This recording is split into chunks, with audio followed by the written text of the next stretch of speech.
शलाकया चक्षुरुन्मीलितं येन तस्मै श्रीगुरवे नमः। गुरवे गौरचन्द्राय राधिकाय तदालये कृष्णाय कृष्णभक्ताय तद्भक्ताय नमो नमः। वाञ्छाकल्पतरुभ्यश्च कृपा सिन्धुभ्यैव च पतितानां पावनेभ्यो वैष्णवेभ्यो नमो नमः। श्रीकृष्ण चैतन्य प्रभु नित्यानंद श्री अद्वैत गदाधर श्रीवासादि गौर भक्तवृंद। हरे कृष्ण कृष्ण कृष्ण हरे हरे, हरे राम राम राम हरे हरे। सर्वप्रथम मैं अपने गुरुपाद पद्म नित्य लीला प्रविष्ट ओम विष्णुपाद अष्टोत्तर श्रीमद् भक्ति वेदांत नारायण गोस्वामी महाराज जी के चरण कमलों में अनंत कोटि दंडवत प्रणाम करते हुए उनके हेतु की कृपा की प्रार्थना करता हूँ। नित्य लीला प्रविष्ट ओम विष्णुपाद अष्टोत्तर श्रीमद् भक्ति वेदांत वामन गोस्वामी महाराज एवं नित्य लीला प्रविष्ट ओम विष्णुपाद अष्टोत्तर श्रीमद् भक्ति वेदांत त्रिविक्रम गोस्वामी महाराज जी के चरण कमलों में अनंत कोटि दंडवत प्रणाम करता हूँ। पूज्यपाद प्रभु जी के चरणों में दंडवत प्रणाम करता हूँ। उपस्थित समस्त वैष्णवी को यथा योग्य प्रणाम। हम लोग प्रातः काल से ही दो महापुरुषों का जीवन चरित्र श्रवण कर रहे हैं। प्रभु जी ने भी प्रातः काल बताया था कि वास्तव में किसी एक की भी महिमा गान करने से तीनों की महिमा गान करनी पड़ेगी, क्योंकि ये तीनों परस्पर अखंड है। जो अखंड गुरु तत्व क्या होता है, शिक्षा गुरु और दीक्षा गुरु का परस्पर क्या संबंध है, हम इन तीनों के जीवन चरित्र से उदाहरण, एक जीवंत उदाहरण जिसको कहते हैं, बहुत सारे लोगों को समझ में ही नहीं आता है दीक्षा गुरु शिक्षा गुरु में क्या भेद है, क्या भेद नहीं है, क्या तारतम्य है, कौन श्रेष्ठ है कौन श्रेष्ठ नहीं है। ये सारे के सारे उत्तर इन तीनों के जीवन चरित्र से बिल्कुल स्पष्ट हो जाते हैं। श्रील वामन गोस्वामी महाराज जी, जैसा हम लोगों ने प्रातःकाल सुना कि वो दीक्षा प्रदान किया करते थे। और फिर शिक्षा गुरु कौन है? शिक्षा गुरु एक से अधिक हो सकते हैं। 5 प्रकार के गुरु में दीक्षा गुरु, शिक्षा गुरु, श्रवण गुरु, चैत्य गुरु और पथ प्रदर्शक गुरु, ये 5 प्रकार के गुरु बताए। उसमें दीक्षा गुरु और शिक्षा गुरु की सबसे अधिक महिमा है। दीक्षा गुरु वो हैं जो कृष्ण के साथ में संबंध ज्ञान प्रदान करते हैं। कृष्ण के साथ में संबंध प्रदान कर दिया, अर्थात भक्ति लता का बीज, गुरु कृष्ण प्रसादे पाए भक्ति लता बीज, भक्ति लता का बीज उन्होंने दे दिया। अभी बीज हमने लगा दिया, उसके बाद में उसको न तो खाद दिया, न पानी दिया, न उस पौधे की कोई रक्षा करी, तो उस बीज का फायदा क्या होगा? कोई भी लाभ नहीं है।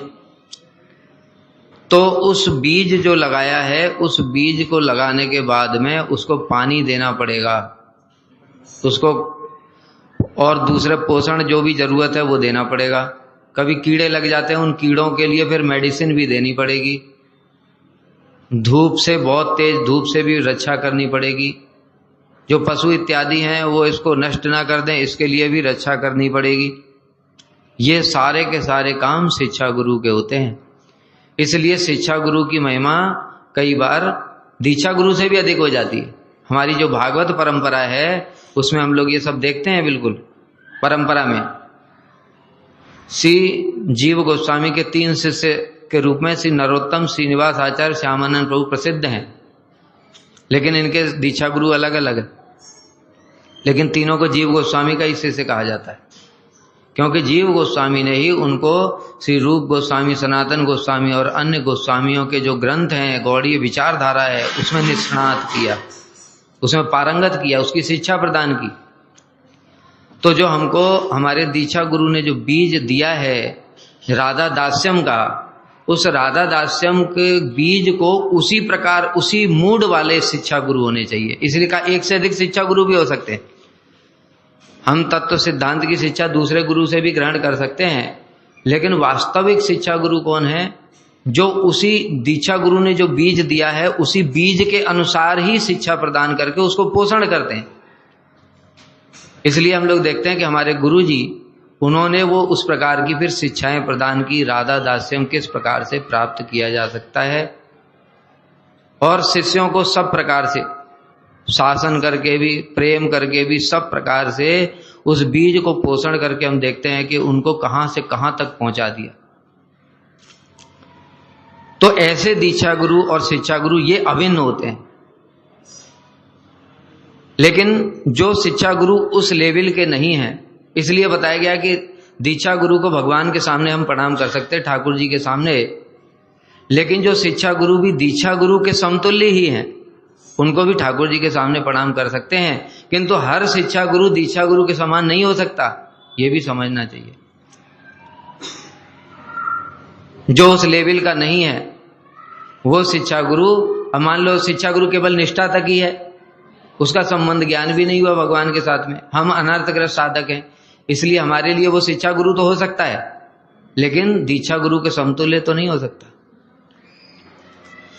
तो इन तीनों ने इस प्रकार से आदर्श दिखाया, इसे अभिन्न है ये तीनों। श्रील वामन गोसाई महाराज, श्रील त्रिविक्रम गोसाई महाराज, श्रील गुरुदेव, किस प्रकार से इनका पारमार्थिक जीवन प्रारंभ हुआ। 1931 में श्रील वामन गोसाई महाराज जी मठ में आए, और मठ में आने के पश्चात में 9-10 साल की उम्र में 1921 में इनका आविर्भाव हुआ। 9-10 साल की उम्र में ही आ गए। कैसे? अप्राकृत महापुरुष हैं, इनके बाल्यकाल से ही देखा जाता है, क्योंकि केवल परिक्रमा करने के लिए आए थे। छोटा सा बच्चा 9-10 साल का परिक्रमा करने के लिए आए,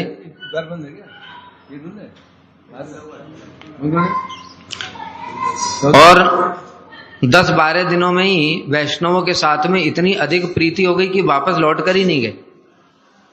अभी हम लोग देखते हैं ये कितनी कठिन बात है, क्योंकि हम लोग इतनी बड़ी उम्र में आए, सब कुछ सोच समझ करके आए, फिर भी अभी घर से प्रीति गई नहीं। 9-10 साल के बच्चे की प्रीति कैसे भला घर वालों से छूट सकती है? इसी से पता चलता है उनका अप्राकृत संबंध भी है, क्योंकि श्री चैतन्य महाप्रभु ने उनको, जैसे बताया ना, प्रभुपाद जी के पार्षद गण सब, वो सब साधारण नहीं है, महाप्रभु ने उनको भेजा। तो इसी से पता चलता है कि वो भी महाप्रभु के द्वारा भेजे गए, और उसके बाद लौट कर ही नहीं गए। तो उनके जो चाचा जी थे, श्रील भक्ति कुशल नारसिंह गोसाई महाराज, वो उन्होंने कहा कि कोई बात नहीं, कुछ दिनों में बच्चा है भी, थोड़े दिन में समझा बुझा करके इसको भेज दूंगा। फिर वापस ही नहीं गए, वहीं पर रह गए। और सिर्फ वहां पर रहना बड़ी बात नहीं है, हम देखते हैं कई सारे भक्त लोगों के बच्चे भी इधर आते हैं, कथा कीर्तन में रुचि नहीं है, इधर उधर खेलते रहते, घूमते रहते। भक्ति करना कितना मुश्किल काम है, लेकिन वो उसी 9-10 साल की उम्र से ही सभी वैष्णवों के लिए आसन बिछाना, उनकी सेवा करना, उनके कपड़े धोना, कमरे साफ कर देना, इतना तो हम लोग भी नहीं कर पाते जितनी सेवा वो 9-10 साल में ही करते थे। और वैसी सेवा जो मतलब हमारे लिए भी बिल्कुल असंभव ही है। थोड़ी छोटी छोटी बातों पे हम लोगों के शिकायतें आती रहती हैं। श्रील वामन गोसाई महाराज 9-10 साल की उम्र में, और सभी वैष्णवों की टॉयलेट उठा करके लेकर के जा करके साफ करके आते थे। उस समय तो ऐसा फ्लश नहीं होता था कि चला दिया और बस खत्म। और आजकल फ्लश है, अभी एक जना गया और उसने थोड़ा सा पानी नहीं डाला तो दूसरा तुरंत अभियोग लेकर के आ जाता है। और हम यहाँ पर आए वैष्णवों की सेवा करने के लिए, उनकी कथा बोलेंगे और फिर उनकी महिमा गान करेंगे, और जब फिर आचरण करेंगे तो उसके विपरीत, तो कहाँ से हृदय में भक्ति आ जाएगी? भक्ति पूरी प्रैक्टिकल चीज है, यहाँ पर गोल मोल बात करने से कुछ होने वाला नहीं है। जितना सुना उतना पालन जो कर रहा है वो अपने अंदर खुद ही देख सकते हैं, कुछ बोलने की ज्यादा जरूरत नहीं होती, वो अपने अंदर देख सकते हैं कितना परिवर्तन आ रहा है। अगर परिवर्तन नहीं आ रहा है तो इसका मतलब हम लोग उन चीजों को पालन नहीं कर रहे हैं, धारण नहीं कर रहे हैं। तो इस प्रकार से सेवा करी, और मतलब जीवन में जैसे सब प्रकार की परीक्षाएं उन्होंने दी, सब प्रकार की परीक्षा। ये जो सेवाएं उन्होंने करी, 1937 में श्रील प्रभुपाद जी प्रकट हो गए, उनकी वास्तविक परीक्षा हुई उसके बाद। अभी 1937 में उनकी उम्र लगभग 15-16 साल। श्रील प्रभुपाद जी प्रकट हो गए और उसके बाद में मठ में कुछ असुविधाएं उत्पन्न हुई और हमारे परम गुरुदेव के साथ में ही 20-25 लोगों के ऊपर में झूठा अभियोग लगा करके उनको जेल में डाल दिया गया। अभी बाहर में इनके पक्ष में केवल यही थे, 15-16 साल का बालक, अभी 20-25 लोगों के लिए खाने की व्यवस्था करनी है। जो उनके ऊपर में झूठा अभियोग लगाया गया केस, उस केस के लिए फिर वकील से बात करनी है। वकील को फीस देंगे तो बिना फीस दिए थोड़ी काम करेगा, वकील के लिए फीस इकट्ठा करनी है और अपना भजन साधन भी करना है। कितना मुश्किल काम था, मतलब हम इसकी कल्पना नहीं कर सकते। सब बाकी लोग, कई सारे लोग तो उनके साथ के छोड़ छोड़ करके घर चले गए वापस, लेकिन ये कैसे अडिग बिल्कुल डटे ही रहे। और विपक्ष वालों ने बड़ी कोशिश भी करी। और उस समय देखो कैसे बताए ना, अपराकृत महापुरुष के सारे लक्षण बिल्कुल शुरू से ही उन्होंने कहा कि ये लोग अगर ठीक हैं तो जेल में क्यों होते। श्रील वामन गोसाई महाराज जी ने क्या बोला, सोना कभी कभी नाली में गिर जाता है तो क्या सोने का मूल्य कम हो जाता है। तो कैसी बात बोली उन्होंने, कैसी उनकी निष्ठा थी परम गुरुदेव के प्रति। और फिर 2 ही लोग थे, एक वो रसोई बनाते थे, भोग लगाते थे। इनकी तो दीक्षा हुई नहीं थी, हरिनाम हुआ था प्रभुपाद जी से 1934 में। और 1934 में जो हरिनाम हुआ था, हमने खुद देखा अपने कई सारे उदाहरण है, किसी का नाम तो नहीं लेते। अगर प्रभुपाद जी से किसी का हरिनाम हो जाए, वो अपने आप को प्रभुपाद का ही शिष्य बोलेगा, क्योंकि प्रतिष्ठा की कामना, मैं प्रभुपाद का शिष्य, कितनी बड़ी बात हो गई। और श्रील वामन गोसाई महाराज जी ने कभी भी नहीं बोला कि मैं प्रभुपाद जी का शिष्य हूं। एक बार उनके शिष्यों ने कुछ इस प्रकार से पूछ लिया था कि क्या हम प्रभुपाद जी को अपना परम गुरुदेव कह सकते हैं, तो उन्होंने बहुत कठोर शासन करके उनको डांट लगाई थी। तो श्रील प्रभुपाद जी से हरिनाम हुआ। हमने देखा कई सारे लोग हैं जो कि बड़े श्रील प्रभुपाद जी के शिष्य से उनका हरिनाम हुआ, कई सारे लोग हैं। और दीक्षा बाद में किसी अन्य वैष्णव से हुई, अब वो उनका ही नाम लेते हैं हमेशा गुरु के रूप में। क्यों? प्रतिष्ठा की कामना है। जबकि श्रील वामन गोसाई महाराज जी ने स्वयं आचरण करके दिखाया। वो कथा में भी सुनते हैं लेकिन फिर भी समझते ही नहीं। क्यों? प्रतिष्ठा की कामना इतनी ज्यादा है कि वो सिर पे तांडव कर रही है। इसलिए दीक्षा गुरु का कोई महिमा नहीं। हरिनाम, वास्तव में हरिनाम के लिए तो दीक्षा की कोई आवश्यकता ही नहीं है। शास्त्र में स्पष्ट रूप से कहा गया है, नो दीक्षाम न च दक्षिणाम न पुरश्चर्याम मनागीचते मंत्रो अयम रसना स्प्रगेव फलत श्री कृष्णामात्मक। हरिनाम के लिए कोई दीक्षा की आवश्यकता भी नहीं। मंत्रो अयम, जीव गोस्वामी ये कह रहे हैं संदर्भ में कि ये तो कृष्णाम रसना के साथ में स्फुरित होने से ही फल प्रदान करता है। नो दीक्षाम, उसके लिए कोई दीक्षा की आवश्यकता नहीं है। दीक्षा बोलने से ही गोपाल मंत्र, गायत्री मंत्र इत्यादि, यही मंत्र, गुरु मंत्र, यही मंत्रों को दीक्षा कहा जाता है। तो इसलिए, लेकिन तब भी वो लोग ऐसा ही करते हैं। एक बार श्रील परम गुरुदेव ने अपने शिष्यों के नाम लिखे थे, उसमें श्रील वामन गोसाई महाराज जी का नाम ही नहीं था। तो श्रील वामन गोसाई महाराज जी को वो पर्चा मिला, सीधे पहले सबसे पहले परम गुरुदेव के पास पहुंचे। कहते इसमें मेरा नाम क्यों नहीं? कहते तुम्हारा नाम तो परम गुरुदेव भी, अब बताए ना, ये परम गुरुदेव भी साधारण नहीं है और श्रील वामन गोसाई महाराज जी भी साधारण नहीं है। उनके माध्यम से शिक्षा ही दे रहे हैं जगत के लोगों को। उन्होंने कहा मेरा नाम क्यों नहीं है? कहते हैं तुम्हारा नाम, हरिनाम तो प्रभुपाद से। उन्होंने कहा कि मेरे गुरु आप ही हैं बस। और सबसे ऊपर उन्होंने अपना नाम लिख दिया, खुद ही सबसे ऊपर अपना नाम लिख दी। तो इसलिए श्रील वामन गोसाई महाराज सब समय कहते थे कि जिसको बहुत ज्यादा प्रतिष्ठा की कामना है वो छोड़ करके हमको चला जाए, लेकिन मेरे गुरु श्रील भक्ति प्रज्ञान केशव गोसाई महाराज जी। और देखो कैसा अपराकृत दीक्षा कैसी अपराकृत वस्तु है और गुरु शिष्य का कैसा संबंध है, इनके उदाहरण से हम समझ सकते हैं।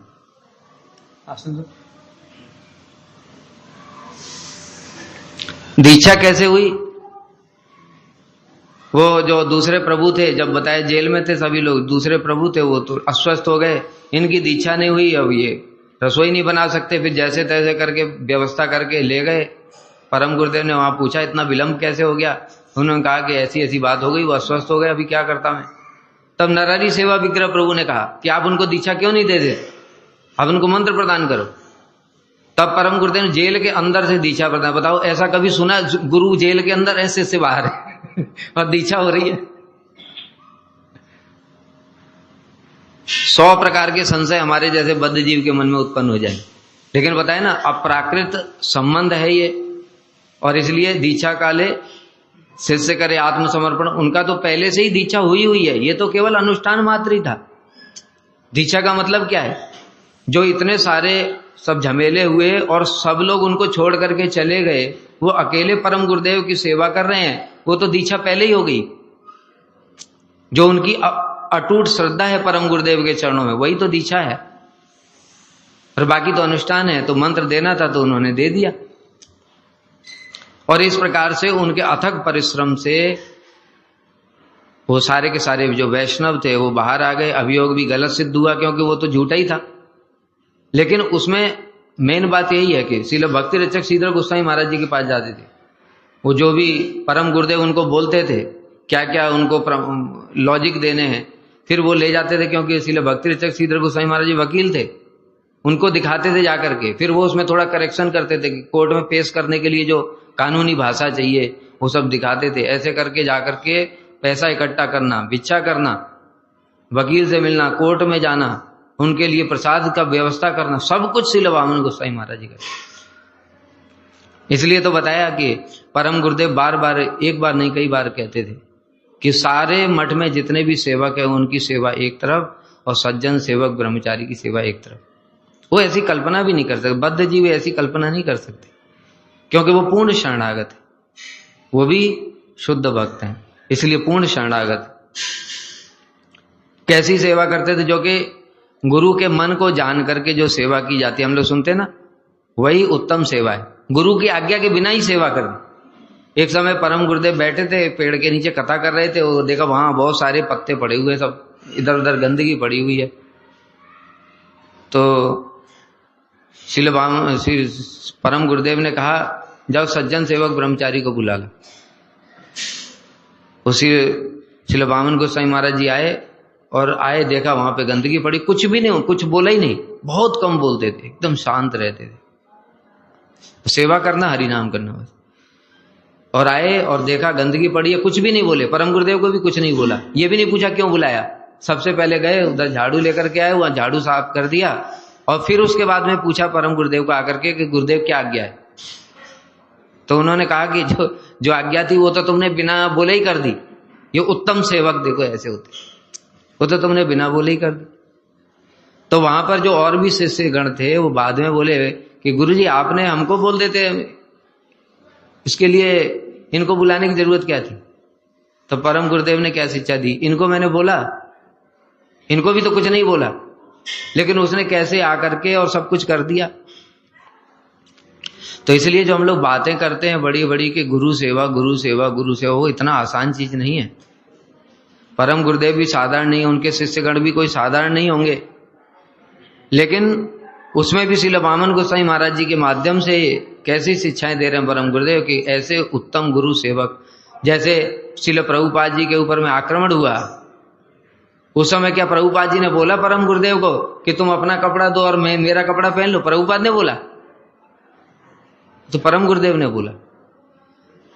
तो ये उत्तम शिष्य का लक्षण होता है, उसको कुछ बोलने की आवश्यकता नहीं होती, उसके हृदय में सारी की सारी सेवा की भावना, क्या कब किस समय क्या करना चाहिए वो सब प्रकाशित होता है, इसलिए वो कर पाता है। हमको तो दिमाग में ही नहीं आएगा, तो दिमाग में नहीं आएगा तो करेंगे कहां से। तो तीनों का जो संबंध है वो बहुत ही अद्भुत था। तीनों का कैसे बताया कि 3 शरीर और एक आत्मा किस प्रकार से, तीनों कैसे अखंड और अभिन्न है। उनके मठवास के प्रारंभ से श्रील त्रिविक्रम गोस्वामी महाराज जी उसके बाद में आए, और उसके बाद में श्रील गुरुदेव आए 1946 में। लेकिन श्रील वामन गोसाई महाराज जी इतने सीनियर थे, मतलब हमारे गुरु जी से लगभग 15-16 साल सीनियर थे मठवास में। लेकिन देखो 15-16 साल मतलब सीनियर हो, तो अभी तो हमने देखा ही है मठवास में कि अभी तो कोई 1-2 साल भी सीनियर होता है तो अबे तू ऐसे करके बात करते हैं। और फिर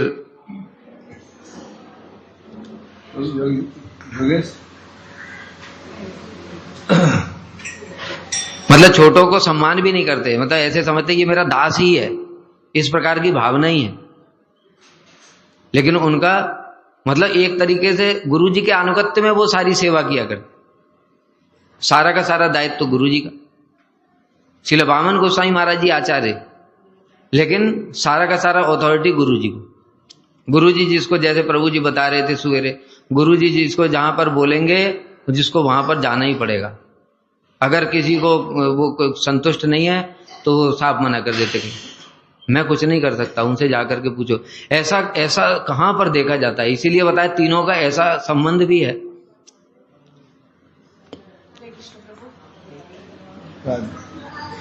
उसके बाद में श्रील गुरुदेव जब आए तो श्रील त्रिविक्रम गोस्वामी महाराज जी ने उनको कीर्तन करना, उनको करताल इत्यादि बजाना, उनको प्रचार करना, उस सारा का सारा सेवा श्री त्रिविक्रम गोस्वामी महाराज जी ने सारा सिखाया गुरु जी को। और लेकिन त्रिविक्रम गोस्वामी महाराज जी की कैसी गुरु जी के प्रति उनकी भी कैसी श्रद्धा है, और गुरु जी दोनों के लिए कैसे सम्मान करते। गुरु जी को हमने कितनी कथाएं सुनी है, गुरु जी दोनों के लिए कहते ये मेरे दोनों शिक्षा गुरु हैं। अभी सोचो जो हमारे जो शिक्षा गुरु है वो हमारा अनुगत्य कभी कर सकते हैं क्या? लेकिन यहां तो ऐसे ही देखा जा रहा है, कैसा अपराकृत चरित्र है। जो महाप्रभु का जो तृणादपि सुनिचेन तरोरेव सहस्रमानी मानद, जो तीनों के अंदर वो सारे के सारे गुण हैं, इसलिए तीनों में परस्पर प्रीति 60-65 साल तक देखी। जिनके अंदर ऐसे गुण नहीं है उनके अंदर प्रीति कहां से रहेगी? बताए ना, हरऊ भक्त से कुतो महत गुणा मनोरथे नासती धावतो भाई। जिनके अंदर भगवान की शुद्ध भक्ति, विशुद्ध सत्व प्रकाशित नहीं हुआ, शुद्ध सत्व, उनके अंदर में दिव्य गुण नहीं आ सकते। वो बुद्धि से तो कोशिश कर सकते हैं लेकिन दिव्य गुण नहीं आ सकते, जो अपराकृत गुण है वो भक्ति के साथ ही साथ ऑटोमेटिक आते हैं। तो इसलिए श्रील गुरु जी का एक कथा में हम सुन रहे थे, गुरु जी कह रहे हैं कि तुम लोग निश्चिंत होकर के श्रील वामन महाराज और श्रील त्रिविक्रम महाराज के लिए गोस्वामी शब्द का प्रयोग कर सकते हो। ये दोनों ही बहुत योग्य हैं, इनके लिए तुम लोग गोस्वामी शब्द का प्रयोग कर सकते हो, लेकिन हमारे लिए नहीं कर सकते। और अभी की हम क्या स्थिति देख रहे हैं, हमारे लिए तुमने क्यों नहीं किया? हमारी जय दिया गोस्वामी नहीं लगाया, क्लास लग जाएगी तुम्हारी, मठ से ही निकाल दिया जाए। गोस्वामी तो लगाना ही पड़ेगा तुम्हें, चाहे हम हैं कि नहीं है उससे कोई मतलब नहीं। तो इस प्रकार से गुरु जी कह रहे हैं। और श्रील त्रिविक्रम गोस्वामी महाराज जी का देखो आचरण, गुरु जी उनके लिए कह रहे हैं कि ये मेरे शिक्षा गुरु हैं। और श्रील त्रिविक्रम गोस्वामी महाराज जी मथुरा मठ में हमने सुना कितनी बार गुरु जी के कक्ष के आगे आकर के और बिना उनको दिखे ही साष्टांग प्रणाम किया करते थे। त्रिविक्रम गोस्वामी महाराज गुरु जी के कक्ष के बाहर साष्टांग प्रणाम करते थे। एक दिन गुरु जी ने खिड़की से, बस खिड़की खुली थी, खिड़की से झांक लिया, झांक करके उनको दिख गया तो ये क्या कर रहे हैं। एकदम से गुरु जी बाहर निकल करके यार कहते ये क्या कर रहे हैं आप? अभी श्रील त्रिविक्रम गोस्वामी महाराज क्या बोल रहे हैं, पकड़े। तो गुरु जी बोले आप मुझे क्यों नरक में भेजना चाहते हैं? आप ऐसा मत कीजिए, आप मुझसे सब प्रकार से योग्य। इसलिए गुरु जी ने एक बार बोला भी है, एक बार क्या कई बार भी बोला होगा कि हम तीनों का जहां भी हो हम तीनों को एक साथ ही रखना, क्योंकि वो तीनों वहां से ही राधा जी के धाम से लेकर के यहां तक उनका सब कुछ अभिन्न ही है। अगर एक को मानोगे या दो को मानोगे और तीसरे को नहीं मानोगे तो तीनों भी सेवा स्वीकार नहीं करेंगे, वो श्रद्धा को भी स्वीकार नहीं करेंगे, क्योंकि वो अभिन्न है। तो उनका सन्यास भी हुआ, सन्यास भी एक साथ। सन्यास लीला भी बड़ी अद्भुत है। ज्यादा टाइम तो नहीं। अच्छा, सन्यास लीला में भी पहले तीनों ने मना कर दिया, तीनों ने मना कर दिया। फिर गुरुजी को श्री भक्ति कुशल नारसिंह गोस्वामी महाराज जी ने बताया, गुरुजी तीनों ने बोल दिया हमारी योग्यता नहीं, हमारी योग्यता नहीं। भक्ति कुशल नारसिंह गोस्वामी महाराज जी आए और उन्होंने कहा अच्छा ये बताओ कि तुम्हारी योग्यता है कि नहीं है, ये तुम विचार करोगे कि गुरु विचार करे? गुरु जी खुद कह रहे हैं कहते हमको ये बात समझ में आ गई, भाई हमारी योग्यता को हम थोड़ी विचार करेंगे, वो तो गुरु जी विचार करेंगे। तो इसलिए, लेकिन बताया ना कि गुरु भी तो ऐसे होने चाहिए। अभी जिन गुरुओं की महत्वाकांक्षाएं हैं वो हमारी योग्यता क्या, वो तो अपनी योग्यता भी विचार नहीं कर पा रहे, उस शिष्य की योग्यता कैसे विचार करें। तो इसलिए शिष्य को भी देखना पड़ेगा। तो उस प्रकार से गुरु जी ने हाँ कर दिया। जब हाँ कर दिया, उनके सन्यास के लिए तैयारियां हो गई, तो उनको दोनों को पता चला, उन्होंने भी हाँ कर दिया। तीनों का सन्यास एक साथ हो गया। और सन्यास के बाद में फिर जो प्रचार कार्य प्रारंभ हुआ, पहले श्रील वामन गोसाई को पूरा पब्लिकेशन में ही लगे रहते। तो परम गुरुदेव बार बार कोशिश करते थे कि उनको प्रचार में भेजें, लेकिन वो जाते नहीं थे। तब उन्होंने उनका पत्रिका का काम बंद करवाया और उसके बाद में प्रचार में भेजा। तब जाकर के श्रील वामन गोसाई महाराज जी ने प्रचार कार्य प्रारंभ किया। इसी प्रकार से परम गुरुदेव के अप्रकट होने के समय भी परम गुरुदेव ने तीनों को बुलाया और तीनों को बुला करके एक एक करके पूछा, बताओ मेरे बाद में आचार्य पद का कार्य कौन संभालेगा। और तीनों ने फिर से मना कर दिया। तब श्रील गुरु जी और श्रील त्रिविक्रम गोस्वामी महाराज जी, दोनों ने कहा कि आप हमसे सीनियर हैं, तो मठवास में भी। दूसरी, आप बस चिंता मत कीजिए, जो भी काम है वो सब हम लोग संभाल लेंगे, आप केवल पद स्वीकार कर लीजिए। और देखो उन्होंने जो वचन दिया वो ऐसा नहीं झूठ मूठ का वचन। अब श्रील परम गुरुदेव 1968 में अप्रकट हुए, तो 32 साल तो वही हो गए। और जब तक श्रील वामन गोसाई महाराज जी रहे, लगभग 2005 तक, तो 5 साल, 37 साल तक जो उन्होंने वचन दिया था पूरा एज इट इज सारे जीवन भर निभाया। तो इस प्रकार से गुरु भ्राताओं का परस्पर प्रेम, परस्पर सम्मान, सब कुछ, वो सब इनके जीवन चरित्र में देखा जाता है।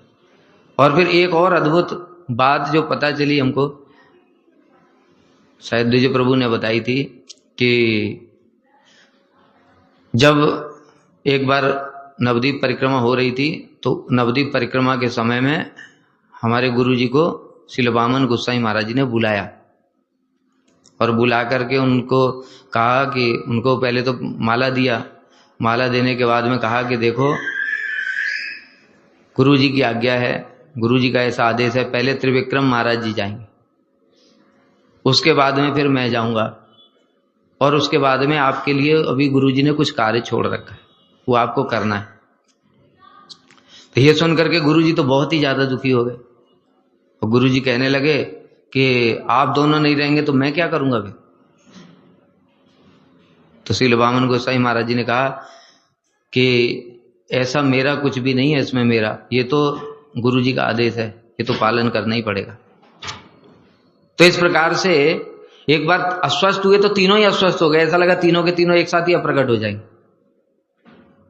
इस प्रकार से एक नहीं कितनी सारी ऐसी घटनाएं हैं जिसमें कि इनका अप्राकृत संबंध, और मतलब अप्रकट लीला तक भी, संन्यास से लेकर, संन्यास मतलब परमार्थिक जो जीवन प्रारंभ हुआ वहां से लेकर के और अप्रकट होने तक सारा का सारा इतना घनिष्ठ संबंध है। श्रील त्रिविक्रम गोस्वामी महाराज जी हम लोग प्रातः काल सुना, वो कहते थे I want to die unknown and unseen. इसको कहते हैं बिल्कुल अप्राकृत दीनता, जिसको कहते हैं तृणादपि सुतरुर अमानी मानद, बिल्कुल अमान, कोई सम्मान की मेरा कोई शिष्य नहीं है। उन्होंने अपने समाधि के लिए खुद ही जमीन खरीद ली थी कि एकांत में मुझे कोई जरूरत नहीं और I want to die unknown and unseen. तब श्रील वामन गोसाई महाराज जी ने कहा था कि मैं आपकी तिथि पालन करूंगा। और देखो आज ही के दिन श्रील त्रिविक्रम गोसाई महाराज जी जिस तिथि में अप्रकट हुए, उसी में श्रील वामन गोसाई महाराज जी ने भी अप्रकट लीला कर दी। क्यों? उन्होंने बोला था जो, देखो बताया ना, शुरू के से आखिरी तक इनके वचनों को देखो, इनका वचनों का गुरुत्व, वो सब कुछ उन्होंने अंतिम समय तक भी निभाया। और ऐसे ही गुरु जी का भी जब कार्तिक आया था, हमको याद है, हम भी उस समय यहाँ थे गोवर्धन में, और मतलब बिल्कुल ऐसा लग रहा था कि गुरु जी अप्रकट लीला करेंगे। और सब तरफ पूरी रात हमने देखा था कि सारे भक्त लोग जगे रहते थे, सब स्तव स्तुति सब कुछ चल रहा है चारों तरफ। कोई नरसिंह मंत्र पढ़ रहे हैं, कोई राधा जी की स्तुति कर रहे हैं, कोई गिरिराज जी की परिक्रमा कर रहे हैं। मतलब सब गुरु जी के लिए इतना प्रार्थना किया। गुरु जी ने अप्रकट लीला जो था वो टाल दिया। उनका एकदम मूड में सब प्रकार से, डॉक्टर से भी सब प्रकार से ऐसा लग रहा था गुरुजी अप्रकट हो जाए। और पुरी में गए तो पुरी में स्वस्थ हो रहे थे, पुरी में स्वस्थ हो रहे थे। और एकदम से श्रील वामन गोसाई महाराज जी की जिस दिन तिथि आई, उसी दिन सुबेरे सुबेरे गुरुजी ने अप्रकट लीला कर। तो एक चीज संयोग हो सकती, दो चीज संयोग, इतनी सारी चीजें कोई संयोग नहीं हो सकता। जो बताया सन्यास से लेकर के सारे जीवन और अप्रकट होने तक तीनों का कैसा घनिष्ठ संबंध देखा जाता है। इसलिए एक की तिथि पालन करोगे तो दोनों की, बाकी सबकी तिथि अपने आप पालन हो जाती। और एक का कोई ग्लोरिफिकेशन करेगा और दो का नहीं करेगा तो जिनका कर रहे हैं वो भी स्वीकार नहीं करेंगे, क्योंकि उनका आपस में इतनी ममता, इतनी प्रीति, इतना बंधुत्व है। इसी के साथ में वाणी को विराम देता हूं। वांछा कल्पतरुभ्यश्च कृपा सिंधुभ्येव च पतितानां पावनेभ्यो वैष्णवेभ्यो नमः। सर्वप्रथम अस्मदेव परमराध्य श्री गुरुपाद पद्म नित्य लीला प्रविष्ट विष्णुपाद अष्टोत्तर शतस्य श्रीमद् भक्ति वेदांत शिला नारायण गोस्वामी महाराज के अशोक भय चरणारविंद में असंख्य कोटि साष्टांग दंडवत प्रणाम निवेदन करता हूँ। तत्पश्चात अभिन्न गुरुपाद पद्म नित्य लीला प्रविष्ट विष्णुपाद अष्टोत्तर श्री शिला भक्ति वेदांत बामन गोस्वामी महाराज, नित्य लीला प्रविष्ट विष्णुपाद श्री शिला भक्ति वेदांत त्रिविक्रम गोस्वामी महाराज के अशोक अभय चरणारविंद में असंख्य कोटि दंडवत प्रणाम निवेदन करता हूँ। उपस्थित समस्त वैष्णववृंद, मातृवृंद, पूज्यपाद प्रभु जी सभी के चरणों में दंडवत प्रणाम निवेदन करता हूँ। आज हमारे लिए परम सौभाग्य के दिन है कि हम गुरु वैष्णव के अनुगत्य में इसे महाजनों के विरह तिथि उत्सव का हम पालन कर रहे हैं।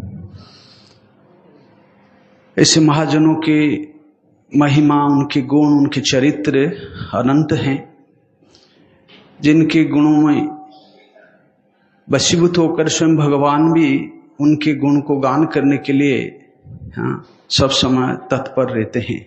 श्रीमद् भागवतम में भगवान स्वयं कहते हैं कि मैं ऐसे शुद्ध भक्तों के पीछे पीछे चलता हूँ, उनका अनुगमन करता हूँ, ताकि उनके चरण रज को अपने मस्तक पर, शरीर पर धारण करके अपने को पवित्र कर सकूं।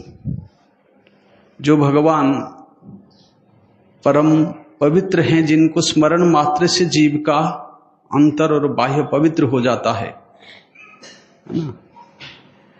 जह स्मरेत पुंडरीकाक्ष सबाज्य अभ्यंतर शुचि, जो कमल नयन भगवान के स्मरण मात्र से जीव का अंतःकरण और बाह्यकरण सब कुछ पवित्र हो जाता है। वो पवित्र भगवान, वो भी ऐसे शुद्ध भक्तों के पीछे पीछे उनके अनुगमन करते हैं अपने को पवित्र करने के लिए। स्वयं भगवान अपने श्रीमुख में कहते हैं कि निरपेक्षम मुनिम शांतम निर्वैरम समदर्शिनम अनुब्रजामि अहम नित्यम पूययेत अंघ्रि रेणु भी। भगवान ऐसे शुद्ध भक्तों के पीछे क्यों भागे, उनके क्या गुण हैं? ऐसे शुद्ध भक्त निरपेक्ष होते हैं। निरपेक्ष अर्थात किसी के प्रति अपेक्षा नहीं, निष्पक्ष। और अगर हम वास्तव में निरपेक्ष हो पाए तब ऐसे शुद्ध भक्तों की महिमा को हम गान कर सकते हैं। जैसे न देवम देवम अर्चयेत, उसी प्रकार उपयुक्त शिष्य न होने पर ऐसे शुद्ध महाजनों के गुण को वास्तव रूप में गान नहीं किया जाता। ऊपर से सिर्फ फ्लैटरिंग वर्ड बोल के हमारे गुरुजी ऐसे थे, हमारे गुरुजी ऐसे थे, बोलने से तो उनका महिमा का कोई ये नहीं होगा। अगर उनके गुण को एक कण भी अगर हम अपने जीवन में धारण करके उसमें प्रतिष्ठित हो जाए, हमारे अंदर वो गुण आ जाए, तब यही उनके गुणगान है, यही उनकी महिमा है। और सिर्फ सभा में उनके तिथि में आकर के बोलना हमारे गुरुजी ऐसे थे, हमारे गुरुजी इतने महान थे, परंतु सभा से जाकर के हम अपने धुन में मस्त और हम सोच रहे हम गुरुजी के शिष्य बन गए, तो ऐसा नहीं हो सकता। ये हमारा सौभाग्य है कि ऐसे महाजनों के चरणों में, उनके परंपरा में आने का सौभाग्य मिला है। परंतु दुर्भाग्य की बात है, उनके विचारों को, उनके शिक्षाओं को, उनके आदर्श को, उनके जीवन चरित्र को हम अपनाने के लिए कोई प्रयास नहीं करते। उनके नाम को बिक करके हम अपने इंद्रियों का भोग करते हैं। उनके नाम कह करके लोगों से हम अर्थ उपार्जन करते हैं। हम इन गुरु के शिष्य हैं, हम उन गुरु के शिष्य हैं, हम इन गुरु के लिए मठ बना रहे हैं, हमें पैसा दो। तो ये क्या, ये गुरु जी की शिक्षा है, आदर्श है ना, क्या है? और ऐसे करने से क्या गुरु जी संतुष्ट हो जाएंगे? अभी सुबह से लेकर अब तक पूर्ववर्ती वक्ता महोदय ने उनकी सेवा के विषय में बोल रहे थे कि गुरु जी ने, पूज्य श्रील भक्तन वामन गोस्वामी महाराज, त्रिविक्रम गोस्वामी महाराज, हमारे गुरु जी ने किस प्रकार उन्होंने सेवा की है। और सेवा किसे कहते हैं? अगर हम वास्तव में गुरु जी की सेवा करते हैं तो गुरु जी की कृपा, उनके गुण अवश्य हमारे अंदर प्रकाशित होता है, प्रतिफलित होता है, संचारित होता है, होना भी चाहिए। अगर हम वास्तव में सेवा करते हैं किसी के, अगर वो हमारे सेवा से संतुष्ट हैं तो उनकी कृपा स्वाभाविक रूप में हमारे ऊपर वर्षित होगी। और हम तो कोई 10 साल, कोई 20 साल, कोई 30 साल गुरु जी की सेवा तो कर रहे हैं बाह्य रूप से। क्या हमारे अंदर उनके एक गुण भी आया है क्या? क्या हम उनके विचारों में प्रतिष्ठित हो पाए हैं क्या? तो फिर हम कैसे उनके सेवक बन गए? सिर्फ मुंह से बोलने से तो नहीं होगा। क्या अंतर से हम उनके विचारों को हृदय में धारण करने के लिए प्रयासी हैं क्या? उनके गुणों को हृदय में धारण करने के लिए हम प्रयासी हैं क्या?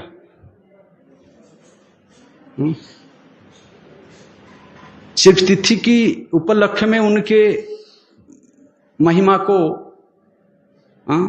स्मरण करके गुणगान करना एक गुण है। अगर हम वास्तव में उनके गुणों को हृदय में धारण करने के लिए प्रयास करते हैं तो बिना गुणगान किए हुए उनके महिमा का जगत में विस्तार हो जाएगा। और ये वास्तव शिष्य का कर्तव्य है। और तब हम ना छाती में हाथ रखकर कह सकते हैं कि हम उनके वास्तव सेवक हैं, व दास हैं, और वो भी प्रसन्न होंगे। तो आजकल हम सेवा के बदले में हम अपना स्वार्थ देखते हैं। इस सेवा करने से हमको क्या स्वार्थ मिलेगा, इसके पीछे हमारे स्वार्थ नहीं है तो वो सेवा नहीं है। और हम जो कुछ सेवा करके हम गुरु के नाम पर आरोप कर देते हैं, हम गुरु की सेवा करते हैं। परम गुरु जी अपने लेख में लिखते हैं कि कोई उनके समय में, प्रभुपाद जी के समय उन्होंने देखते हैं कि कोई कहते हैं शायद प्रभुपाद जी को अभी अर्थ की आवश्यकता है और किसी प्रकार से हम अर्थ संग्रह करके गुरु जी को देने से वो प्रसन्न हो जाएंगे। और कोई शिष्य समझते हैं शायद गुरु जी को अभी शिष्य की आवश्यकता है, किसी प्रकार से लोगों को इकट्ठा करके, कंबल बांट करके, साड़ी बांट करके, उनको इकट्ठा करके गुरु जी से दीक्षा दिला देने से गुरु जी संतुष्ट हो जाएंगे। और कोई सोचते हैं शायद उत्सव का समय है, गुरु जी को बहुत शारीरिक परिश्रम की आवश्यकता है, दिन रात परिश्रम करके हम गुरु जी को संतुष्ट कर लेंगे। तो परम गुरु जी कहते हैं कि अप्राकृत जगत के अप्राकृत व्यक्ति के हृदयगत भावों को न समझने पर उनकी प्रसन्नता हम कैसे विधान कर सकते हैं।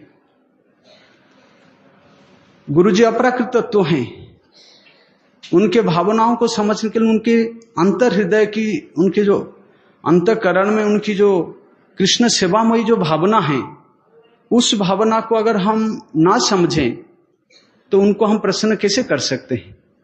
बाह्य के अर्थ दे करके क्या गुरु जी को प्रसन्न? गुरु तो अपराकृत जगत के वैकुंठ तत्व हैं, क्या उनको इस जगत की कोई अर्थ की आवश्यकता है? जो अपराकृत प्रेम धन में धनी हैं, जो चिंतामणि के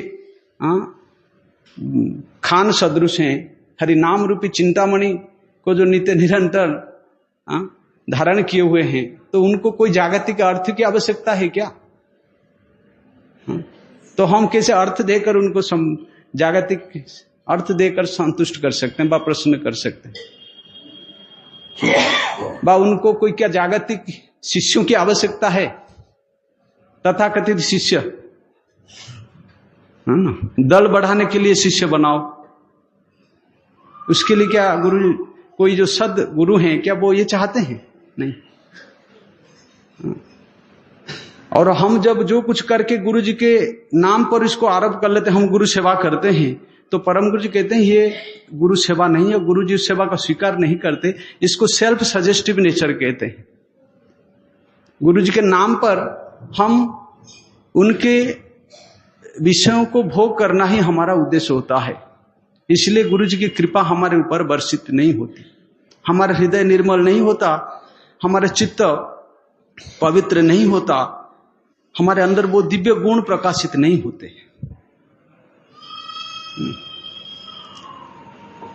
क्योंकि अप्राकृत व्यक्तित्व को हम जागतिक वस्तु दिखा करके, उनका बाहिक वाक चातुर्य दिखा करके, बाहिक एक्सपर्टाइजनेस दिखा करके हम अप्राकृत व्यक्ति के हृदय को जय नहीं कर सकते, व प्रसन्न नहीं कर सकते।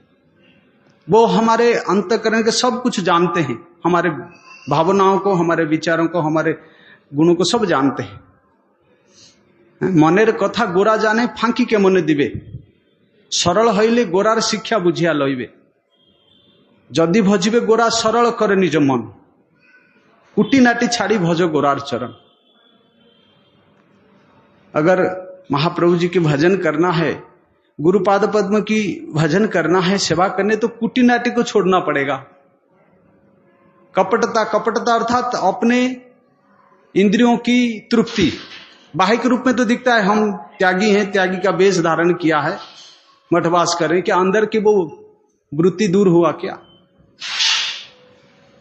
लाभ पूजा प्रतिष्ठा की आशा खत्म हुआ क्या? अगर नहीं हुआ तो वो भी कपटता है। और जब तक वो चित्तवृत्ति कपटता के द्वारा दूषित हैं, वहां भगवत कृपा, गुरु कृपा कदापि प्रकाशित नहीं हो सकती। हम ऊपर से कितने भी जय गुरुदेव, हमारे गुरु जी ऐसे हैं, हमारे गुरु जी वैसे हैं, उन्होंने ऐसी सेवा किया, हमने वैसे सेवा किया, 1000 बार बोलने से हमारा चित्त निर्मल नहीं होता। अगर हम वास्तव में अंतर हृदय से उनके गुण के प्रति आकर्षित हैं, उनके गुण के द्वारा प्रभावित हैं, और उस गुण को अपने हृदय में पाना चाहते हैं निष्कपट होकर के, तब जाकर उनकी कृपा होगी। तब जाकर हमारा और अपने को, हमारे अंदर जो प्रतिष्ठा पाने की जो इच्छा है, वो चिरकाल के लिए दूरीभूत होगा।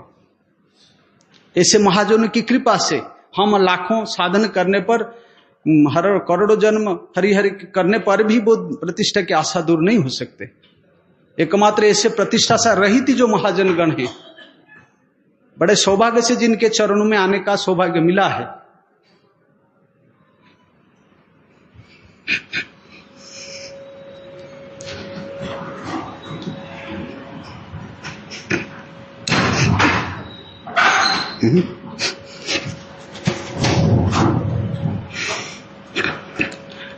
है ना, ऐसे महाजन बड़े विरल आते हैं।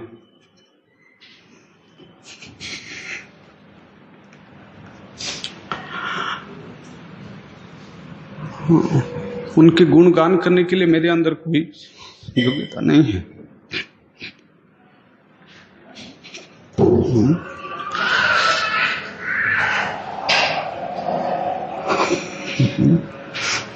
जगत के भाग्य से ऐसे महाजन आए हैं और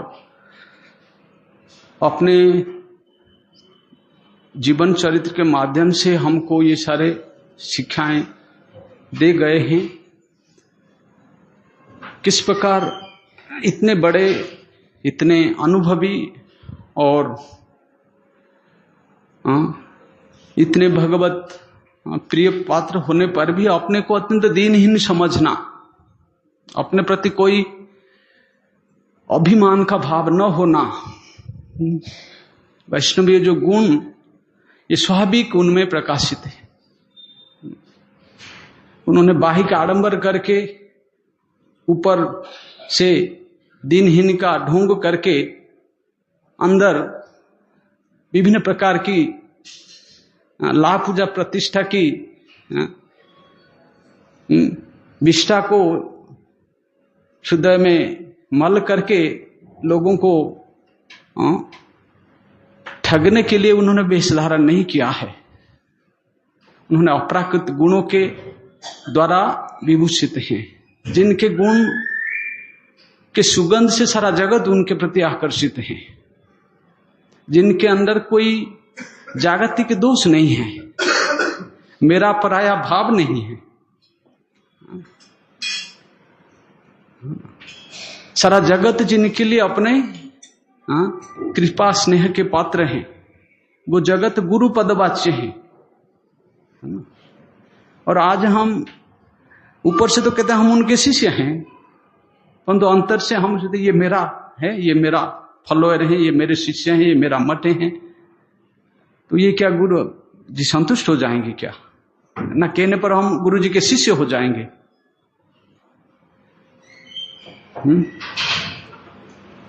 और ये भजन के माध्यम से ये गुण प्रकाशित होगा, गुरु की कृपा से ये गुण प्रकाशित होगा। अगर हम निष्कपट भजन करते हैं, निष्कपट गुरु सेवा करते हैं, तो उनकी कृपा से उनके ये दिव्य गुण, जिन गुण के द्वारा सारा जगत उनके प्रति आकर्षित हुआ है, वो हमारे हृदय में संचारित होगा। और आज तो ऐसी स्थिति है कि हम ऊपर से तो हम बोलते हैं हम गुरु जी के सेवक हैं, गुरु जी की सेवा कर रहे हैं, परंतु अंदर दंभ, अभिमान, कपटता, हिंसा, परस्य कातरता, क्या किसी वैष्णव को देखने पर हृदय स्वाभाविक आकर्षित होता है क्या? हमारे अंदर ऐसा गुण है क्या? लोग हमारे प्रति स्वाभाविक आकर्षित होते हैं क्या? परंतु ऐसे महाजनों को देखने मात्र से ही स्वाभाविक हृदय की एक आकर्षण होता है कि इनके पास चरणों में जाएं, उनके चरणों के रज को मस्तक पर लगाएं। क्यों? क्योंकि ऐसे शुद्ध भक्त हृदय में भगवान को धारण किए होते हैं, और भगवान के लीला क्षेत्र होने के कारण उनका हृदय अत्यंत कोमल, सुशीतल और सभी के लिए आश्रय का स्थल बना हुआ है। सारा जगत इनके चरणों का आश्रय लेकर चिर शांति को चिर प्राप्त कर सकता है। और आज हमारी ऐसी स्थिति हमको देखकर हम लोग सोचते हैं हम किस रास्ते से जाएं निकल करके, और हम ऊपर से कह रहे हैं हम वैष्णव हैं, हम ऐसे गुरु के, उन गुरु के शिष्य हैं, हमारे गुरु जी ऐसे हैं। नहीं, अगर हम वास्तव में निष्कपट हो करके गुरु जी की मनोभिष्ट सेवा करें, और हम आपस में एक दूसरे के पैर को खींचने में लगे हुए हैं, गुरु के मनोभिष्ट सेवा में जगत गुरु भक्ति सरस्वती प्रभुपाद जी, उन्होंने एक अपने पत्र में भक्ति विनोद ठाकुर जी के पत्र के उत्तर में उन्होंने लिखा है कि जो भक्ति विनोद ठाकुर जी के मनोभिष्ट सेवा के जो बाधक हैं, उनका भक्ति विनोद ठाकुर जी के साथ कोई संबंध नहीं है, कि भक्ति के साथ उनका कोई संबंध नहीं है। और आजकल हम कोई अगर गुरु जी की सेवा में लगा हुआ है तो उसके पैर को हम खींचते हैं पीछे से, तो हम ऊपर से कहते हैं हम गुरु जी के शिष्य हैं। नहीं, परंतु ये हमारा भाग्य है, सौभाग्य, परम सौभाग्य है कि ऐसे महाजनों का परंपरा में आने का सुयोग मिला है। आज उनके विरह तिथि हैं, और मैं अत्यंत अधम, अत्यंत अयोग्य शिष्य कहने का तो कोई साहस भी नहीं है। एक बद्ध जीव की ससुन की चरणों की कृपा प्रार्थना करता हूँ, अपने हृदय की सदा पुष्पांजलि प्रदान करके उनके अहित कृपा भिक्षा करता हूँ, ताकि मैं भी अपने जीवन में उनके शिक्षाओं को, उनके आदर्श को, उनके चरित्र को अपने हृदय में धारण करने के लिए मैं किसी न किसी समय योग्य बन पाऊं। आप हम पर यही आशीर्वाद करें, सभी वैष्णवगण मुझे कृपा आशीर्वाद प्रदान करें। एक एक करके कथा को विराम देता हूं। जय श्रील भक्ति वेदांत वामन गोस्वामी महाराज की जय, श्रील भक्ति वेदांत त्रिविक्रम गोस्वामी महाराज की जय, श्रील गुरुदेव की जय। वांछा कल्पतरुभ्यश्च कृपा सिंधुभ्यैव च पतितानां पावनेभ्यो वैष्णवेभ्यो।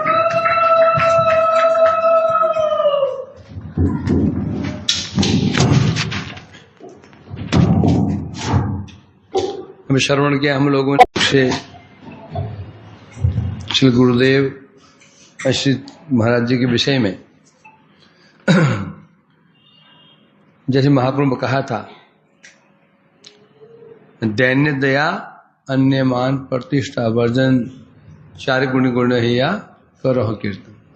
प्रणाम सुनिचेन। तो ये दोनों महापुरुष ऐसे थे। श्री गुरु महाराज एक बार वहां पर जब शायद प्रथम बार उनकी शिवाड़ाफुली में उनकी पूजा हो रही थी, गुरु पूजा, तो उस समय सब वैष्णव लोग उनकी महिमा गान कर रहे थे ऐसे ही। तो अंत में से गुरुदेव बोले कि मैं तो निर्लज्ज हूं, अपनी महिमा स्वयं सुन रहा हूं। कहा मुझे अपने गुरु का गुणगान करना चाहिए, मैं अपनी महिमा सुन रहा हूं। तो कितनी बड़ी बात। पहले पूजा होती ही नहीं थी। शिलीगुड़ी में हमारे उनके गुरु बहन, उनकी शिष्या थी, उन्हें घर में पूजा होती थी थोड़ा बहुत बस। बल्कि गुरु पूजा एक दिन पहले गायब हो जाते थे, भूमिगत हो जाते। हाँ, भूमिगत हो जाते। कहाँ गए पता ही नहीं। एक शवों को लेकर के चले जाते, कहाँ पता ही नहीं। जब 2 दिन बाद वापस लौटते थे, पता नहीं समझ गए नहीं। वो बहुत उसके देर बाद, तब बाद में जब भक्तों ने तब बाद में पूजा शुरू हुई। पहले पूजा नहीं करवाते थे। 3 बार हुआ है। हाँ, और यहाँ तक कि नहीं था, अब जो है 3 बार हुआ। एक बार शिलीगुड़ी, एक बार जानी होता था। ये नहीं, हमारे श्री महाराज जी भी एक बार उनकी तिथि आविर्भाव तिथि थी, तो श्री महाराज जी बाहर मॉर्निंग वॉक से आए। वॉक से तो बहुत जो चेयर पे बैठे, चेयर सजी हुई थी, कमरा सजा हुआ था फूल से। तो समझ नहीं भाई क्यों सजा रखा है लोगों ने, तो क्यों उसमें कीर्तन हो रहा था। प्रेमानंद प्रभु जी सब सजा के तैयार बैठे थे। जब उन्हें पता चला, अंदर के किवाड़ धक के बंद कर दिया, झड़के द्वार बंद कर दिया, द्वार खोला ही नहीं। लेकिन हम तो कहते हैं, हमको आनंद होता है, हमारे पूजा करें ना, आनंद होता है। ये ऐसे महापुरुष हैं जो वास्तव में प्रतिष्ठा के हकदार हैं, जो वास्तव सम्मान का हकदार हैं। ये इनको अधिकार है। ये वास्तव वैष्णव है, सम्मान का हकदार, इनको हक है। वो तो सम्मान से मुंह मोड़ते हैं, और जो हकदार नहीं, हमारे जैसे लोग बढ़ चढ़ के आगे सम्मान देते हैं। इसे कहा ना, समझ प्रतिष्ठाधिष्ठा शपचरमणि। ये जो कामना है, जो यहाँ क्या दिखा रहे हैं, भजन में आगे बढ़ना हो तो अपराध से बचना होगा। अपराध का सीधा सा एक ही कारण होता है, अपराध का एक ही कारण अभी पढ़ रहा था, देखो बड़ा सुंदर उदाहरण दिया, मुझे उपदेश है। भरत रुक जाना, आप मत करना। देखो, भगवान अपने धाम में किसी पापी व्यक्ति को तो खींच सकते हैं, भगवान अपने धाम में किसी पापी व्यक्ति को तो खींच सकते हैं, किंतु अपराधी जीव पर कभी कृपा नहीं करते। भगवान अपने धाम में पापी व्यक्ति को तो खींच सकते हैं, यदि अब जीव अपराधी होगा कदापि कृपा नहीं करते हैं। तो समझ सकते हैं कि अपराध कितना विचार है। नाम ही अपगत राज अपराध, और अपराध का सीधा सीधा एक ही कारण बनता है, वो प्रतिष्ठा की कामना। जब तक हृदय प्रतिष्ठा की कामना हमारे रहेगी, अपराध से बच नहीं पाएंगे। अपराध से बचेंगे नहीं तो भक्ति होगी नहीं। इनके आचरण से कैसे श्री त्रिविक्रम गोस्वामी महाराज जी इतने समर्थ होते हुए भी क्या दैन्य उनका, क्या कैसे दैन्य, अपराकित दैन्य है। जब परिक्रमा चलती, नौ धाम परिक्रमा, सबके सब जिन्हें हजारों लोग दौड़ रहे हैं शिल महाराज जी के पीछे, और तिरु महाराज में कोई नहीं, अकेले एक सेवक हाथ में लेके चल रहा है। समझे? उनके पीछे दुनिया दौड़ रही है, अकेले बेचारे। हमारा तो क्या हो जाएगा, ईर्ष्या हो जाएगी। हमारे कोई गुरु भ्राता है सब उसे पीछे जाए, मेरे पीछे कोई ना जाए तो क्या होगा, उससे ईर्ष्या हो जाएगी। और जो जा रहे हैं ना उनके प्रति द्वेष हो जाएगा। सोचो ना, जो उनको उनकी कथा से उठ जाते थे। जब श्री महाराज कथा करते थे, गुरुदेव पर कथा करते, प्रांगण भरा रहता था। जैसे ही कथा शुरू करते थे गुरुदेव उठ गए और रह गए त्रिविक्रम गोस्वामी महाराज जी। 1 उठा, 2 उठा, 5 उठे, 10 उठे, 20 उठे, कुछ बूढ़े बैठे रहते थे। फिर जब वो जो उड़ गए थे, जब प्रणाम करने जाते थे त्रिविक्रम गोस्वामी महाराज जी के कक्ष में, यानी कि गुस्सा हो उनके प्रति, कोई गुस्सा नहीं। ये सिद्ध, अर्थात इसे कहते हैं कुंठा धर्म। कुंठा धर्म क्या है, उसने मेरा सम्मान नहीं किया, उसको मैं देख लूंगा। ईर्ष्या, द्वेष, हिंसा, ये सब कुंठा धर्म है। ये वैकुंठ की वस्तु नहीं है। उसमें कहा था मैंने, ये तीनों महापुरुष वैकुंठ के वस्तु है, तदीय है। ये वैकुंठ के लोग हैं, इस जगत के लोग नहीं है। संभव ही नहीं है इस जगत में ऐसा हो जाए 65 साल मिलके रह जाए, वो भी निस्वार्थ भाव से। कोई न गुरु महाराज के अंदर अभिमान, मैं आचार्य हूं, और ना इनके अंदर कि हम क्या कम है क्या, हम कम है क्या, चले हम बनाए, तैयार हम करें शिष्य को, और इनसे दिशा दिलवाए। ना उनके अंदर ना उनके अंदर, तो सिद्ध हो जाता है ये जो कुंठा धर्म जो हम भागवत में पढ़ रहे हैं, उनमें कुंठा धर्म बिल्कुल नहीं थी। ये लोग तो वैकुंठीय, ये कौन है लोग, ये वैकुंठीय लोग हैं। इस जगत में संभव नहीं, असंभव है। चेष्टा करने पर भी ऐसा नहीं हो सकता। एक दिन चेष्टा करेंगे, अपना सम्मान नहीं चाहेंगे, 1 दिन, 2 दिन, 3 दिन, 4 दिन। त्रिविक्रम गोस्वामी महाराज जी ने 60 साल तक, हम श्री महाराज जी ने 40 साल तक प्रतीक्षा किया गुरु होने की, 40 साल तक। मुझे मठ में आया था स्वयं, तब हमको दिशा कहाँ दी थी, नहीं दी। और क्यों गोपाल मंत्र माल पकड़ा दी बच्चों के, लपक के नहीं ले नहीं। त्रिविक्रम महाराज जी भी तो स्पष्ट हो जाता है लोग इस जगत के थे ही नहीं। कहा था मैंने, इनका नित्य सिद्धत्व स्वतः सिद्ध है, प्रमाण की जरूरत नहीं है। इनके जो जीवन घटनाएं हैं, जैसे त्रिविक्रम गोस्वामी महाराज जी का परिचय, संबंध बताया ना। गुरु महाराज छोटे से बच्चे हैं, जब छोटे बच्चे मठ में आ गए, आज ही यदि मठ में पुलिस आ जाए, 4 आदमी को लेकर चले जाए ना, बाकी क्या करेंगे, घर भाग जाएंगे। पुलिस आ जाए और मेरे को पकड़ लेकर चली जाए, मेरे को बाबूजी महाराज को, तो क्या करोगे, सब वापस घर। क्या हुआ, पुलिस आ रही, कोई चेष्टा करेगा हम छुड़ाने की, चेष्टा करेगा, कोई चेष्टा नहीं करेगा। जो माल पत्ता है जो वो लेके भाग जाएंगे। कारण क्या है, संबंध ज्ञान नहीं है।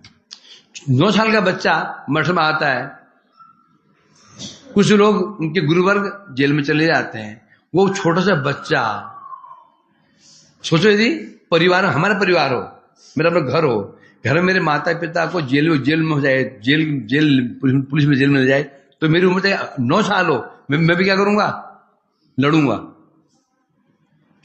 मेरे माता पिता को पुलिस लेके चली जाए जेल में, मेरी उम्र 9 साल की है, तो भी ये बच्चा लड़ेगा, भागेगा नहीं। और यहां ही तो हो जाए तो पीछे मुड़कर देखेंगे क्या हुआ। परंतु इन्होंने ऐसा नहीं किया। इसे कहते हैं संबंध। त्रिविक्रम गोस्वामी महाराज जी जब मठ में आए तो इनकी पत्नी ब्लैकमेलिंग, घर चलो नहीं तो आत्महत्या कर लूंगी, आग लगा लूंगी। उन्होंने केरोसिन रख दिया, केरोसिन है, डालो शरीर पे, माची में लगा देता हूं, भागिए वहां से। जब इनके घर वाले आते थे ना, डंडा एक डंडा लेके दौड़ते हैं मारने के लिए उनको। हम तो आदर करते हैं, आइए खिलाते हैं, पिलाते हैं, आदर कर रहे हैं। कारण क्या है? हम सोच रहे हैं ये वास्तव में ये तब निजन परम बांधव, हमें संबंध ज्ञान भी नहीं है। जिन संबंध ज्ञान हो जाएगा फिर तब ऐसा होगा। तो ये जो ये तो सिद्ध हो गए कुछ साधक जीव, ये कोई साधक नहीं है, ये कोई साधक नहीं है, सिद्ध है। तो साधक जैसे दिख रहे हैं, क्यों? साधना कर रहे हैं, है ना? साधना कर रहे हैं तो इसलिए साधक जैसे, तो शाम को आया था, जैसे हम श्रवण कीर्तन का इंद्रिय से करते हैं तो ऐसा लगता है ये इंद्रिय, ये श्रवण कीर्तन में क्या है? इंद्रिय का अधीन है। उसी प्रकार से ये महापुरुष हैं, ये हमारे जैसा आचरण कर रहे हैं, परंतु हमारे जैसे हैं, जैसे में, और हमारे जैसे नहीं है वो सिद्ध महापुरुष हैं। तो इसलिए जैसे अब हमारा कर्तव्य क्या है? जैसे जैसे वो आचरण करके दिखा गए हैं, हमें उसका पालन करना चाहिए। जिस प्रकार से उन्होंने प्रतिष्ठा को लात मारी, समाज का अपना लात मारी, जो दीनता उनके अंदर थी, कम से कम स्वाभाविक नहीं हो, बुद्धि से चेष्टा कर सकते हैं। जब बुद्धि चेष्टा करेंगे एक दिन स्वाभाविक हो जाएगा। इसलिए आज हम उनसे प्रार्थना करते हैं, जो उन्होंने हमें आदर्श दिखाया है, तृणादि सुनिष्ठा, अमानिना जो गुण दिखाया, हम उसको थोड़ा बहुत भी चेष्टा कर पाए तो उनसे प्रार्थना करते हैं हम शक्ति प्रदान कर, बिना, क्योंकि बिना उनकी शक्ति के संभव नहीं है हम अमानी हो जाएं और मानद बन जाएं, तृणादि सुनीच बजाएं, सहिष्णु बजाएं, संभव नहीं है। तो आज कृपा करें कि हम कुछ थोड़ा बहुत हमारे अंदर कुछ ये चीज आ जाए। तो यही कहकर आज मैं उनके जो समर्पित करता हूं।